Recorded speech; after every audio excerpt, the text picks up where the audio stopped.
L'autre aspect qu'on a jugé extrêmement important pour la résilience et l'autosuffisance, c'était bien entendu la gestion de l'eau.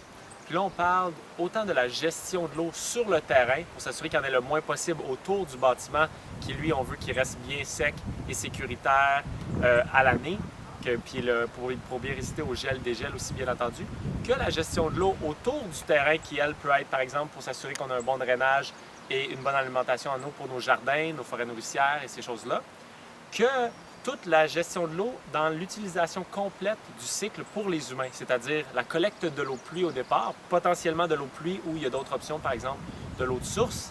Ensuite de ça, de voir comment on peut la filtrer. Donc, il y a deux types de polluants principaux. Et comment on fait pour s'assurer qu'on enlève ces polluants-là. Puis, on essaie de trouver toujours des façons de faire qui utilisent le moins d'énergie possible, qui sont le plus résilientes possible. Donc, on va pouvoir vous montrer les différents niveaux de filtres qu'on peut avoir, de celui qui est 100% résilient juste avec la gravité, à celui qui demande un petit peu d'électricité, ou celui qui demande des systèmes plus complexes, mais qui va avoir un très grand niveau de performance.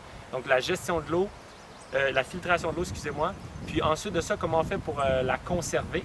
Donc, on fait la conserver peut-être sous terre, dans un endroit frais, où il y a d'autres moyens aussi qui vont être expliqués à ce moment-là. Puis après ça, c'est qu'une fois qu'on a cette eau-là qui a été très précieuse, qui souvent est sous-estimée de nos jours, on essaie de la réutiliser plusieurs fois dans la même maison. Donc, dans la maison, au lieu de l'avoir utilisée seulement une fois pour la douche, on va essayer de la réutiliser plusieurs fois avant de la redonner à la nature, idéalement aussi propre qu'on l'a reçue au départ.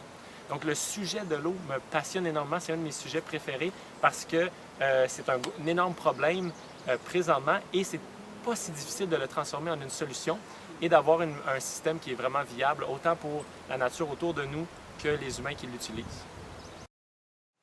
D'ailleurs, si vous aimeriez plus d'informations sur la résilience, l'éco-construction, l'autosuffisance en général, vous pouvez nous suivre sur notre groupe Facebook ici ou vous abonner à notre chaîne YouTube ici. Si vous aimeriez en savoir plus sur nos formations spécifiquement qu'on donne ici à Trinity au Québec, vous pouvez cliquer ici. Et si vous aimeriez un e-book gratuit sur des serres solaires passives extrêmement résilientes, vous pouvez cliquer ici.